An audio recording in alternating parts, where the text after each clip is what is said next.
उठ जा नालायक, तेरे जैसी औलाद किसी के घर पैदा नहीं होनी चाहिए। बहुत समय पहले सुरभिपुर गांव में विनय अपने बूढ़े पिता के साथ एक छोटी सी झोपड़ी में रहता था। विनय की माँ का कोई बीमारी के कारण कुछ सालों पहले देहांत हो गया था। तब से विनय अपने पिता के साथ अकेले ही रहता है। विनय बहुत ही आलसी लड़का था। वो दिन भर बस अपने कमरे में सोया रहता था और कोई काम नहीं करता था। घर का सारा खर्चा उसके पिताजी ही उठाते थे। वो दिन भर दूसरे के खेतों में काम करते थे, लेकिन अब वो भी बूढ़े हो चुके थे। अब वो ज्यादा काम नहीं कर पाते थे। एक दिन विनय के पिताजी काम करके घर वापस लौटते हैं तो देखते हैं कि विनय अभी तक सो रहा है। अरे उठ भी जा कामचोर, और कितना सोएगा? आखिर कोई इतना आलसी कैसे हो सकता है? जब से तेरी माँ गई है, इस घर का पूरा खर्चा मैं ही उठा रहा हूँ। इतना बड़ा होकर एक बोझ सा दिन भर घर में पड़ा रहता है। चल अब उठ और घर को साफ कर दे कम से कम। अरे पिताजी, आप तो मुझे सुबह सुबह आराम भी नहीं करने देते। अरे मूर्ख, दोपहर के 2 बजे बज रहे हैं और मैं अभी घर पर खाना खाने आया हूँ और तू कह रहा है कि सुबह हो रही है। पिताजी, क्या आप सच कह रहे हैं? दोपहर के 2 बज गए और आप घर पर खाना खाने आए हैं। मुझे तो समय का पता ही नहीं चला। जरा अपनी आंखें खोल और बाहर झांक कर देख। पूरा गांव जानता है कि तू कितना बड़ा आलसी है। बेटा देख, अगर मेरी इतनी उम्र ना हुई होती तो मैं तुझे कभी काम करने को नहीं कहता। लेकिन सच तो ये है कि मेरी अब उम्र हो चली है। अब मुझसे इस घर की जिम्मेदारी और नहीं उठाई जाती। मैं काम करके आता हूं तो बहुत थक जाता हूं और कई दिनों से मेरे शरीर में बहुत कमजोरी भी है। क्या पिताजी, आप सीधे क्यों नहीं कहते कि आप मुझसे तंग आ गए हैं? ऐसी बात नहीं है बेटा। मैं चाहता हूं तू एक बहुत मेहनती आदमी बन जाए ताकि गांव के सारे लोग तेरी इज्जत करें। ठीक है पिताजी, मैं आज ही कोई ना कोई काम ढूंढता हूँ। चल अब जल्दी से खाना खा ले। इतना कहकर विनय घर से बाहर निकल जाता है। तभी रास्ते में एक गांव वाला दिखता है। विनय को देखकर वो आदमी उससे कहता है, अरे का बात विनय भैया, आज इतना सवेरे कितना उठबेल? इतना सवेरे उठकर गांव में घूम तबीयत बिगड़ जाए ना। तुम्हें इससे क्या लेना देना? मेरी मर्जी कि मैं देर से उठूं या जल्दी उठूं। तुम अपने काम से काम रखो ना। का कहले, जब मन करी तो उठवा तो के लाज ना। तोहर बूढ़ बाप दूसरे के खेत में मजदूरी करके तोहरा अपन पेट पाला। तोरा तनी को लाज नहीं के लागत? बुढ़ापा में इतना काम करावत बारा। ये सारी बातें सुनकर विनय को बहुत गुस्सा आता है और वो उसकी बातें अनसुना करके वहां से चला जाता है। वो जंगल में जाकर एक पेड़ के नीचे बैठ गया। पता नहीं ये गांव वाले अपने आप को क्या समझते हैं। जरा सा दिन भर काम क्या कर लेते हैं। मेरा तो मजाक उड़ाने में कोई कसर ही नहीं छोड़ते। लेकिन मैं भी एक ना एक दिन इन्हें बहुत बड़ा काम करके दिखाऊंगा। फिर देखता हूँ कौन मुझे क्या बोलता है। अभी तो मुझे बहुत थकन हो रही है। मैं एक काम करता हूँ, थोड़ी देर यहीं पेड़ की छांव में सो लेता हूँ। इतना बोलकर विनय वहीं सो जाता है। तभी वहां से दूसरे गांव का साधु गुजर रहा था। क्या मूर्ख इंसान है, काम करने के बजाय यहाँ आराम से सो रहा है। तुझे कोई काम नहीं है क्या? साधु की बात सुनकर विनय की आंख खुल जाती है और वो उठकर बोलता है, अरे साधु जी, दिक्कत क्या है आपको? आप मुझे शांति से सोने क्यों नहीं दे रहे हैं? मैं काफी दिनों से देख रहा हूँ तुम रोज यहाँ आकर सो जाते हो। अभी भी वक्त है, सुधर जाओ। मुसीबत तुम्हारे सर पर मंडरा रही है। कैसी मुसीबत है साधु जी?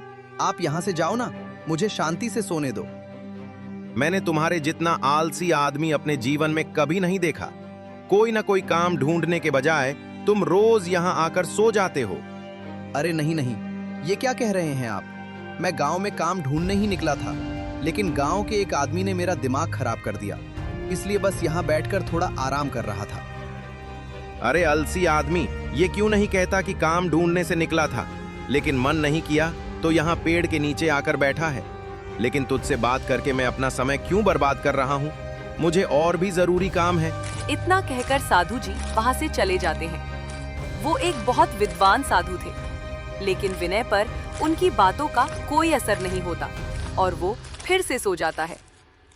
देखते ही देखते शाम हो जाती है और विनय अपने घर जाता है। आज भी तुझे कोई काम नहीं मिला ना? पिताजी, मैं काम ढूंढने ही बाहर निकला था, लेकिन गांव के मनोज ने मेरा दिमाग खराब कर दिया। बस इसलिए आज मुझे कोई काम नहीं मिल पाया। बेटा, तू तो रोज ही कोई ना कोई बहाना बनाता है। भला किसी के बोलने से क्या होगा? अगर तूने काम ढूंढा होता तो तुझे जरूर मिल गया होता। पिताजी, आप क्या कहना चाहते हैं? मैंने सच में काम ढूंढने की कोशिश की थी, लेकिन फिर उसने फालतू की बातें करके मेरा दिमाग खराब कर दिया। आप चिंता मत कीजिए, मैं कल फिर से जाऊंगा और कोई ना कोई काम जरूर ढूंढूंगा। इतना कहकर विनय खाना खाता है और सो जाता है।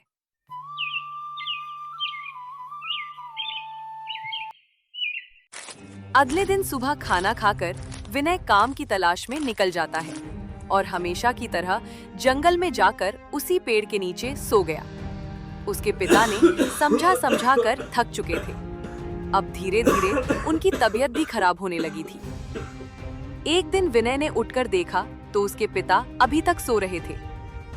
अरे पिताजी, आप अभी तक सो रहे हैं? आप हमेशा मुझे कहते हैं कि जल्दी उठाओ, और आज आप खुद ही इतनी देर तक सो रहे हैं। आज तो आपने खाना भी नहीं बनाया है। भला मैं खाली पेट काम ढूंढूंगा कैसे? पिताजी उठिए, आप मेरी बात सुन रहे हैं क्या? अरे विनय बेटा, आज मेरी तबीयत थोड़ी ज्यादा खराब है। तुम एक काम करो, बाहर में कुछ खा पी लेना, क्योंकि बेटा मेरे अंदर तो इतनी ताकत नहीं बची कि मैं आज खाना बना सकूं। पिताजी, आप ऐसा क्यों बोल रहे हैं? आपकी तबीयत ज्यादा खराब है क्या? इतना कहकर विनय ने अपने पिता के सिर पर हाथ फेरा तो पाया कि उनका शरीर बुखार से तप रहा था। पिताजी, आपको बहुत ज्यादा बुखार है। आपका पूरा शरीर जैसे तप रहा हो। नहीं बेटा, बस मुझे हल्का सा बुखार है। एक दिन में ठीक हो जाऊंगा, तू मेरी चिंता मत कर। नहीं पिताजी, आपको ज्यादा बुखार है। आप मेरे साथ अभी डॉक्टर के पास चलिए। विनय तुरंत अपने पिता को गांव के ही एक वैद्य के पास लेकर जाता है। वैद्य हरिप्रसाद अच्छे से जांच करके विनय से कहता है, विनय, तुम्हारे पिताजी की तबीयत बहुत ज्यादा खराब है। उनके किडनी में इन्फेक्शन है, इसलिए उनकी हालत ज्यादा गंभीर है। जल्द से जल्द उनका ऑपरेशन करना होगा, तभी तुम्हारे पिता ठीक हो पाएंगे। लेकिन वैद्य जी, ऑपरेशन में तो बहुत पैसे लगते हैं ना? हाँ, उसके लिए तुम्हें 60,000 रुपए जमा करने होंगे अस्पताल में। ठीक है वैद्य जी, आप मुझे कुछ दिनों का वक्त दीजिए, मैं पूरे पैसे जमा कर दूंगा। ठीक है विनय, मैं तुम्हें तब तक कुछ दवाइयां दे देता हूँ। वो अपने पिताजी को खिला देना, उन्हें कुछ राहत रहेगी। विनय गोपाल को लेकर घर वापस आ जाता है, लेकिन अब उसे अपने आलसपन पर बहुत गुस्सा आ रहा था। विनय आलसी जरूर था, लेकिन वो अपने पिताजी से बहुत प्यार करता था। माँ के चले जाने के बाद उसके पिताजी ही उसका सहारा थे। अब वो अपने पिताजी को भी नहीं खोना चाहता था। आज रात का खाना विनय ने ही बनाया। जो विनय हर रोज बिना किसी चीज की परवाह किए सोया रहता था, आज उसकी आंखों में नींद नहीं थी। उसे उसके पिताजी की चिंता खाए जा रही थी। ये सब मेरी लापरवाही की वजह से हो रहा है। माँ के जाने के बाद काश मैं पिताजी के कंधों पर इतना ज्यादा बोझ न देता। आज उनकी ये हालत मेरी वजह से ही है। लेकिन अब मैं क्या करूं? कहां से लाऊं इतने सारे पैसे? अगर पिताजी का ऑपरेशन नहीं हुआ तो माँ की तरह वो भी मुझे छोड़कर चले जाएंगे। नहीं नहीं, मैं ऐसा नहीं होने दूंगा। कुछ न कुछ करके मुझे जल्दी से पूरे पैसे जमा करने ही होंगे। विनय रात भर इसी चिंता में डूबा रहा। सुबह होते ही वो गांव के सरपंच के घर गया। क्या बात है विनय, तू आज इतनी सुबह सुबह यहाँ कैसे? इतनी सुबह तेरी नींद कैसे खुल गई? मुखिया जी, मुझे आपकी मदद की जरूरत है। मेरे पिताजी की तबीयत बहुत खराब है, इसलिए मुझे कुछ पैसों की जरूरत है। अच्छा, तो तू यहाँ सुबह सुबह मुझे पैसे मांगने आया है? मुखिया जी, वैद्य ने कहा है कि अगर ऑपरेशन नहीं हुआ तो उनकी जान को भी खतरा है। आप मुझे कुछ पैसे उधार दे दीजिए, मैं दिन रात काम करके आपके सारे पैसे चुका दूंगा। मेहनत, और वो भी तू? जा, किसको पागल बना रहा है? ये तो एक ना एक दिन होना ही था। बेचारा गोपाल तुझ जैसे भैंस को इतने दिन से पाल रहा था, घर में बैठकर खिला रहा था। बुढ़ापे में इतना काम करेगा तो बीमारी तो होगी ही ना। सरपंच ने विनय को पैसे देने से साफ मना कर दिया। तब विनय गांव के एक सेठ के पास जाता है। वो सेठ गांव का सबसे अमीर आदमी था। उसके पास बहुत सारी जमीन थी। गांव का हर व्यक्ति विनय की आदतों से परिचित था। विनय को देखते ही सेठ कृष्णकांत बोला, अरे वो भाई विनय, आज तू इतनी जल्दी यहाँ कैसे? सेठ जी, मुझे आपकी मदद की जरूरत है। मेरे पिताजी की तबीयत बहुत खराब है, इसलिए मुझे कुछ पैसों की जरूरत है। सेठ जी, वैद्य ने कहा है कि अगर ऑपरेशन नहीं हुआ तो उनकी जान को भी खतरा है। आप मुझे कुछ पैसे उधार दे दीजिए। मैं दिन रात काम करके आपके सारे पैसे चुका दूंगा। कृपया मेरी मदद कर दीजिए। इसके बदले चाहे आप अपने खेतों में मुझे जितने साल भी काम करवा लेना, मैं करने को तैयार हूँ। अरे तुझे सुबह सुबह पागल बनाने को नहीं मिला था क्या? तुम्हें ये पूरा गांव जानता है। रोज अपने पिताजी से बोलकर निकलता है कि काम ढूंढने जा रहा हूं और दिन भर जंगल में सोया रहता है। तू खाकर अपनी थाली तो धो नहीं सकता, खेतों में क्या खाक काम करेगा? सेठ की बातें सुनकर विनय को अपनी आदतों पर बहुत पछतावा होता है और वो निराश मन से वहां से चला जाता है। आज भी विनय इस पेड़ के नीचे जाकर बैठा था, लेकिन आज उसके चेहरे पर उदासी थी। आंखों में पछतावे के आंसू थे। हे भगवान, मुझे माफ कर दीजिए। मुझे इतना आलस नहीं करना चाहिए था। आज मुझे मेरी गलती का एहसास हो चुका है। मेरे आलसपन की वजह से आज मुझे गांव में कोई भी काम देने को तैयार नहीं है और पिताजी की तबीयत इतनी ज्यादा खराब है। लेकिन अब मैं क्या करूं? हे भगवान, मेरी मदद कीजिए। पिताजी सही कहते थे, अपनी इसी आलसपन की वजह से मैं बहुत बड़ी मुसीबत में फंस जाऊंगा। मुझे कोई रास्ता तो दिखाइए भगवान। तभी वो साधु उस दिन फिर से उसी रास्ते से जा रहा था जिसने उस दिन विनय को फटकार लगाई थी। उसने विनय को रोते हुए देखा तो वहीं रुक गया और उससे बोला, मैंने तुझे कहा था ना, तुम्हारे सर पर बहुत बड़ी मुसीबत मंडरा रही है और तूने मेरी बात को मजाक समझ लिया था। आपने बिल्कुल सही कहा था महाराज। मुझे माफ कर दीजिए। मैं सच में बहुत बड़ी मुसीबत में फंस गया हूँ। मेरे पिताजी की तबीयत बहुत खराब है और गांव में हर किसी ने मेरी मदद करने से इनकार कर दिया है। देख मेरे बच्चे, इस दुनिया में कोई किसी की मदद नहीं करता और तेरी मदद किसी ने इसलिए नहीं की क्योंकि तू बहुत बड़ा आलसी है। उनको इस बात का डर है कि उनके पैसे डूब जाएंगे। अगर आज तू काम कर रहा होता तो तुझे किसी के आगे हाथ नहीं फैलाना पड़ता। आपने बिल्कुल सही कहा, लेकिन अब मुझे मेरी गलती पर बहुत पछतावा हो रहा है। मैं पिताजी को खोना नहीं चाहता। उन्होंने कभी मुझे माँ की कमी महसूस नहीं होने दी। साधु ने देखा कि विनय को सच में अपनी गलती पर पछतावा हो रहा था और वो अपनी गलती सुधारना चाहता था। इसलिए साधु ने एक छोटी सी पोटली निकाली और विनय को देते हुए कहा, विनय, इस पोटली में जादुई भस्म है। इस भस्म को तुम हमेशा अपने पास रखना। इससे तुम्हारा सारा आलसपन दूर हो जाएगा और तुम्हारे अंदर इतनी ताकत आ जाएगी कि तुम जानवरों की तरह दिन रात काम करके अपने पिता के इलाज के लिए बहुत जल्दी पैसे जोड़ लोगे। महाराज, क्या ऐसा सच में मुमकिन है? आपने मेरी इतनी मदद की है तो कृपया मुझे इतना बता दीजिए कि मैं कौन सा काम करूं जिससे मैं पैसे जोड़ पाऊं, क्योंकि इस गांव में तो मुझे कोई भी काम देने वाला नहीं है। वो सब तुम इस भस्म पर छोड़ दो। इसे अपने पास रखना। तुम्हें रास्ता खुद ब खुद मिलता जाएगा। जैसे कि अभी तुम यहाँ जंगल में हो तो तुम्हें ढेर सारी लकड़ियां मिल जाएंगी और उन्हें बाजार में बेचकर कुछ पैसे तो मिल ही जाएंगे। और यहाँ से कुछ दूर जाने पर बहुत सारे फलों के पेड़ मिलेंगे। उन फलों को तोड़कर भी तुम बाजार में बेच सकते हो। विनय ने वो भस्म अपने पास रख ली और साधु वहां से मुस्कुराते हुए चला गया। साधु के कहे अनुसार विनय ने लकड़ियां जमा करना शुरू कर दिया और थोड़ी ही देर में उसने बहुत सारी लकड़ी जमा कर ली। अरे वाह, मैंने तो कितनी सारी लकड़ियां जमा कर ली है। सच में ये भस्म तो जादुई है। इससे तो मेरे पूरे शरीर में फुर्ती आ गई है। इतना कहकर विनय सारी लकड़ियां लेकर गांव में गया और उसकी सारी लकड़ियां बिक गईं। शाम को विनय घर आया और उसने पैसे जोड़े तो पाया कि आज लकड़ियां और फलों को बेचकर उसे पूरे 5,000 रुपए मिल चुके थे। ऐसे तो मैं बहुत जल्दी 55,000 रुपए जमा कर लूंगा। अब कल से मैं और दोगुना काम करूंगा ताकि पिताजी का इलाज जल्दी से जल्दी कर सकूं। अगले दिन सुबह होते ही विनय जंगल से लकड़ियां लेकर गांव में आ गया। इस तरह से विनय को दिन रात काम करते देख गांव वाले हैरान थे। अरे भैया गोपाल, ये आजकल विनय वालबा तो दिन रात बस काम में लग रहेला। सवेरे से संजाले खेत में गल रहेला और रात में था के चुपचाप सूत जाला। हम तो कहता नहीं, एक कुछ बात जे सेन होबा का जाने प्रेम में फंस गबा भी आके टेंशन बा। अरे ना भैया, ई सब तो बस दिखावा। कुछ दिन पहले हम बात कही नहीं तो हम परे बौखलाग रहले। दिन रात जानवरों की तरह काम करके एक ही हफ्ते में विनय ने 40,000 रुपए जमा कर लिए थे। ईश्वर की कृपा से 40,000 रुपए तो जमा कर लिए हैं मैंने, लेकिन अब मुझे 10,000 रुपए और चाहिए। मुझे जल्द से जल्द ये पैसे भी जमा करने होंगे। मेरे पास ज्यादा समय नहीं है। पिताजी की तबीयत और भी खराब होती जा रही है।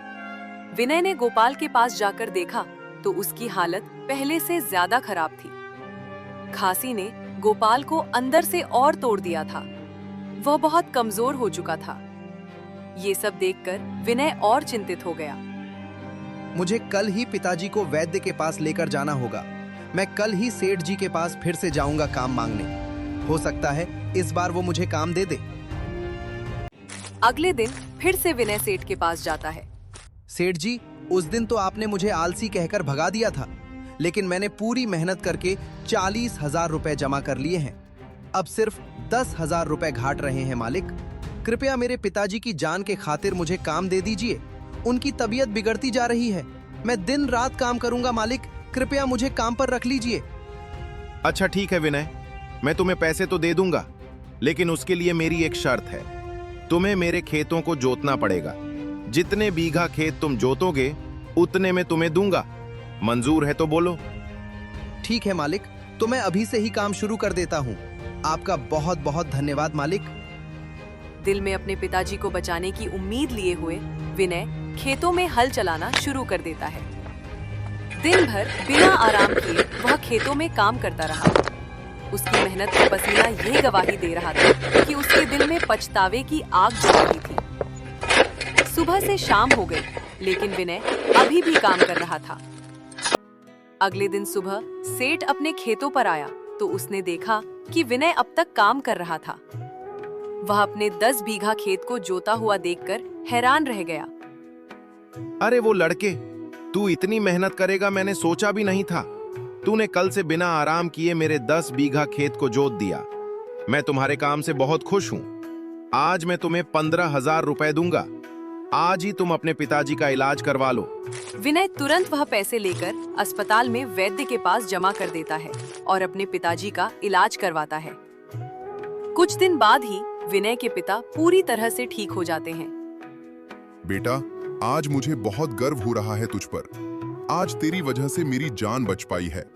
आज तूने मुझे नई जिंदगी दी है।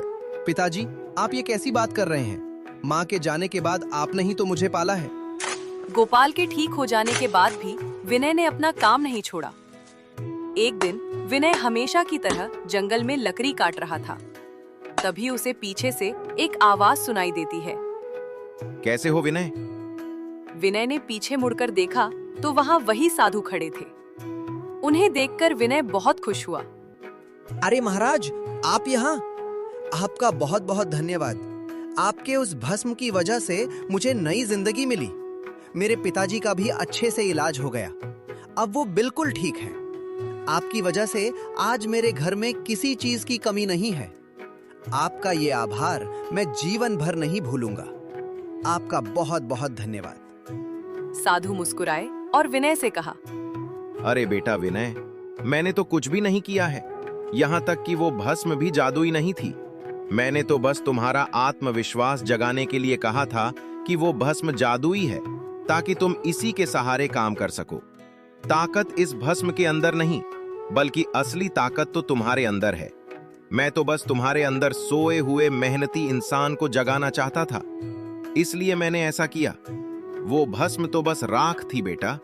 जादू तो तेरे अंदर था, जिस पर तूने कभी विश्वास ही नहीं किया। क्या आप सच बोल रहे हैं साधु जी? इसका मतलब वो कोई जादुई भस्म नहीं थी? विनय की आंखों में चमक थी पर होठों पर मुस्कान। उसे अब समझ आ गया था कि सच्चा चमत्कार किसी चीज में नहीं बल्कि इंसान की लगन और आत्मविश्वास में होता है।